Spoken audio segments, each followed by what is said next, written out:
Uma das coisas que eu mais levei tempo para aprender com relação aos imóveis de leilão foi exatamente a documentação. Parece ser algo meio que trivial, mas boa parte das pessoas travam, porque são, às vezes, nomes correlatos, às vezes são nomes que as pessoas usam diferente para diferentes situações. A ideia desse vídeo é te facilitar, para que você não passe por aquilo que eu passei no início da minha carreira com imóveis de leilão. Então vamos iniciar. Primeira coisa, você precisa entender o termo de documentação. Para isso, eu vou colocar aqui na minha tela para ficar mais fácil para você entender. Você com certeza já deve ter visto diversos nomes. Vamos colocar aqui primeiro um glossário. Você já deve ter ouvido a palavra escritura. Você já deve ter ouvido a palavra matrícula. Você já deve ter ouvido a palavra registro. Você já deve ter ouvido a palavra contrato de compra e venda. Essas são geralmente palavras mais comuns, assim, documentos mais comuns que você vai ouvir no registro. Pode ter outros, tem também ali o ITBI,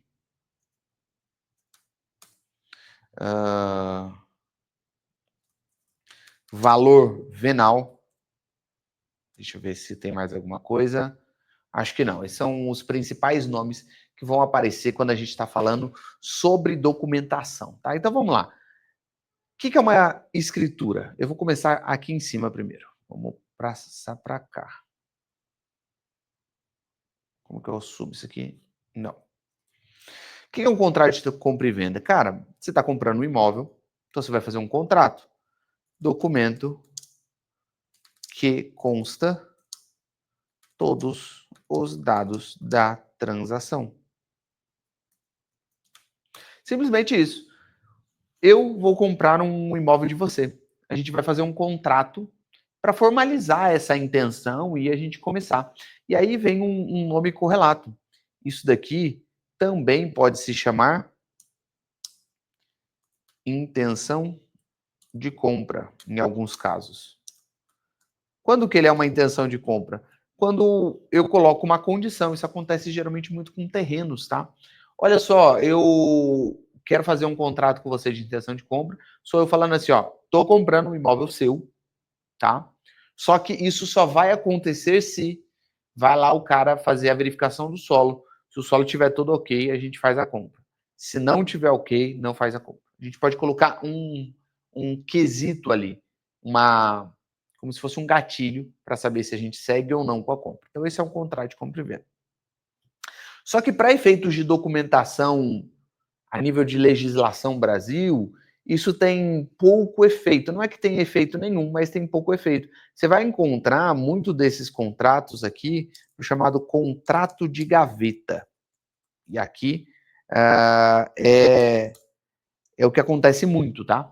Você faz um contrato de compra e venda, mas você fala assim, cara, mas eu não vou ir lá no cartório fazer o registro desse imóvel, desse contrato, porque senão vai ficar caro, eu não quero gastar isso agora. Isso é o contrato de gaveta. Contrato de gaveta nada mais é que um contrato de compra e venda. Beleza? Se você efetivamente decidiu, cara, vamos seguir em frente e vamos registrar isso, vamos documentar isso lá no cartório. Esse contrato de compra e venda vai se transformar em uma escritura chamada de escritura pública. Nada mais é do que uma escritura pública. Isso aqui vai no cartório de notas fazer o que eles chamam de lavratura. E lá ele vai pegar esse seu contrato de compra e venda aqui, vai pegar todas as informações, vai transformar para um juridiquês um pouco mais sério e vai colocar nessa escritura. Então, esse daqui é documento formal do contrato de compra e venda. Esse documento aqui você paga para fazer. Contrato de compra e venda, qualquer um escreve. Você pode escrever numa folha de sulfite aqui à mão. É um contrato de compra e venda. Assinado, tudo bonitinho.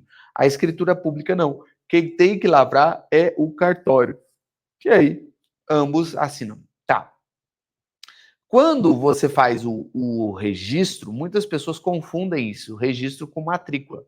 O registro é o ato de dar publicidade a essa escritura pública. Porque assim, ó, a escritura pública é um documento, tá? Que com o objetivo de dar uma padronização nos contratos de compra e venda. Só que se a escritura não for registrada, não adianta nada. O registro ele serve para dar publicidade, para ficar assim, ó, qualquer pessoa que for pesquisar sobre esse imóvel que eu estou comprando de você, vai saber que você vendeu para o Edwards. É esse o objetivo do registro.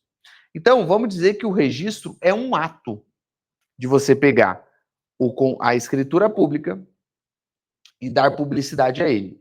A matrícula seria efetivamente o ato pós-registro. Então, vamos aqui, ó, registro. Ato de dar publicidade à escritura pública. Esse ato é pago também. É importante você saber. Você vai ter que pagar para que seja registrado esse imóvel. Quando o imóvel é registrado, vem a figura da matrícula. O que é a matrícula, Edwards? Ela nada mais é do que um documento que mostra o histórico do imóvel. Então, tudo o que aconteceu com aquele imóvel, desde a sua criação até o momento atual. Então, está lá registrado. Foi construído pela construtora tal, foi vendido para fulano, que usou um financiamento e comprou para ciclano, que depois casou, que fez isso, que fez aquilo. Vai dando todo o histórico dela lá. Essa é a matrícula. Então, vamos colocar aqui que a matrícula é um histórico. E por que geralmente quando você está comprando o imóvel, a matrícula vem depois do registro? Porque você está comprando, você fez o contrato de compra e venda. Aí esse contrato de compra e venda foi uma formalização entre eu e você. Aí a gente decidiu seguir em frente. Eu vou levar esse contrato de compra e venda para um cartório, eles vão fazer uma escritura pública. A gente assina, e aí, por essa escritura pública assinada, eu vou no cartório de registro do imóvel registrar, fazer o registro. Depois que esse registro estiver efetivado, aí então sai uma matrícula com o histórico atualizado em meu nome. Pronto. Para efeitos jurídicos, já aconteceu a compra e a venda. Aquele imóvel, pela legislação brasileira, é propriedade minha. Se você não sabia, o que define a propriedade no Brasil é, de fato, o registro. Contrato de compra e venda, eles têm alguma força jurídica, é possível você discutir judicialmente, mas ele não torna você proprietário de um imóvel, tá? Isso é importante você saber. Edwards, e esses dois últimos aqui? Esses dois últimos aqui é um tipo de taxa, é uma coisa intermediária que você vai ter que pagar. O ITBI, ele é um imposto sobre transmissão de bens imóveis. É literalmente um imposto. Ele vai variar ali de 2 a 5%. E é municipal, tá? Cada cidade tem a sua alíquota. Mas, Edwards, esse 2 a 5% é sobre o quê?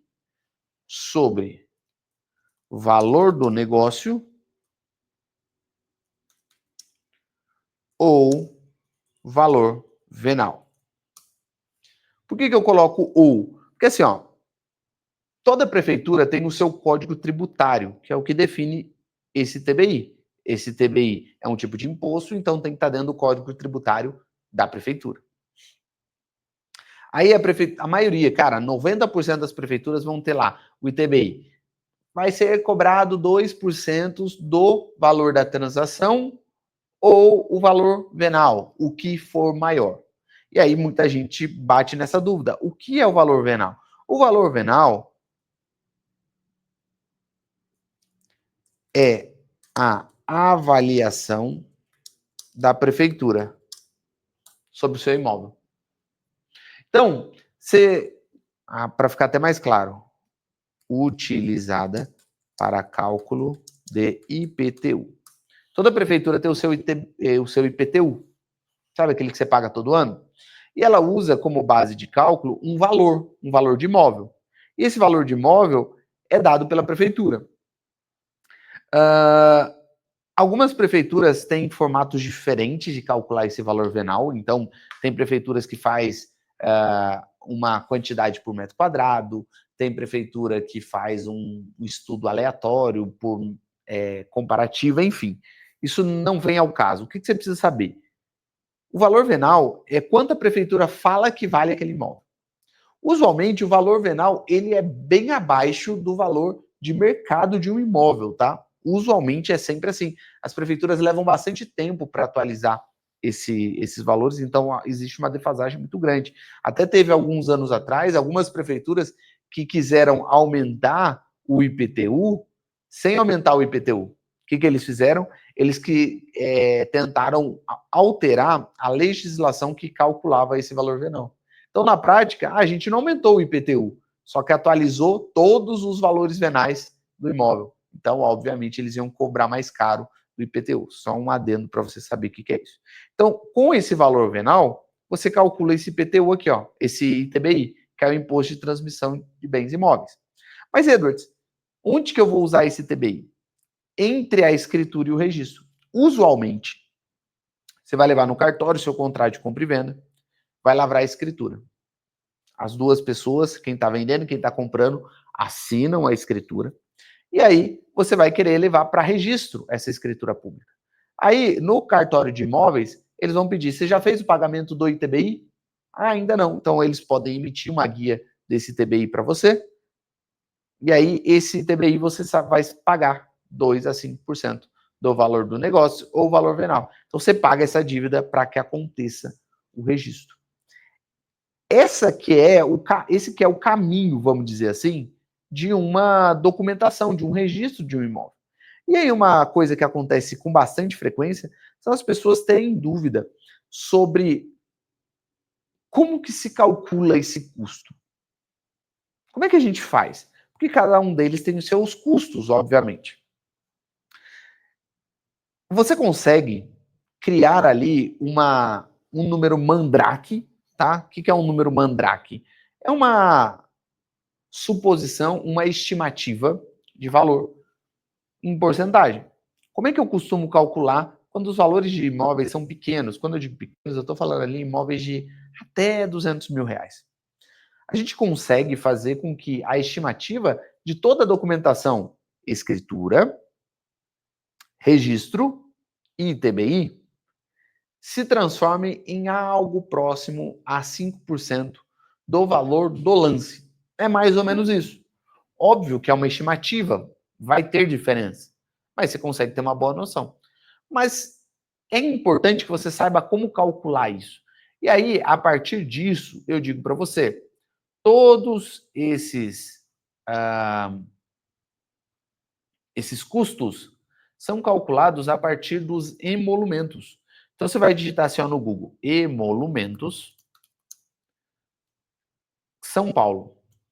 Esses emolumentos, eles são estaduais, tá? Então, lembra, escritura e registro, você vai pegar o emolumento do estado, do cartório do estado. O ITBI, você pega na prefeitura. Então, vamos lá. Aqui, ó, digitei no Google emolumento São Paulo, ele vai te dar uma tabela. Registro civil, tabela de custas, de notas, tabela de custas, registro de imóveis. Pronto. Aí deu aqui, cadê? Posso baixar a tabela inteira aqui, ó. Baixa a tabela emolumentos. Pronto. Tá. Vamos lá. É uma folha bem grande. Por que é importante você saber disso? Porque a tabela de emolumentos, ela acontece por faixas. Registro com valor declarado. É esse tipo aqui. Deixa eu ver se tem algum outro aqui. Incorporação de condomínio, não. Loteamento, não. É esse aqui. Com valor declarado. Se você olhar bem, dando um zoom aqui, o valor total que você pagaria está nessa última coluna aqui, ó. Tá vendo? Nesse total aqui. E aí você vai perceber que de 1 centavo a R$ 2.000 você paga 236. Então é sempre por faixa. Por isso que eu falei que você consegue ali com uma estimativa legal para pouco valor fazer um... eu não estou mostrando para você, né? Aí fica difícil. Aqui, ó. Você vai digitar no Google Emolumentos, você baixa essa tabela aqui, ó. Deixa eu voltar para fazer sentido isso para vocês.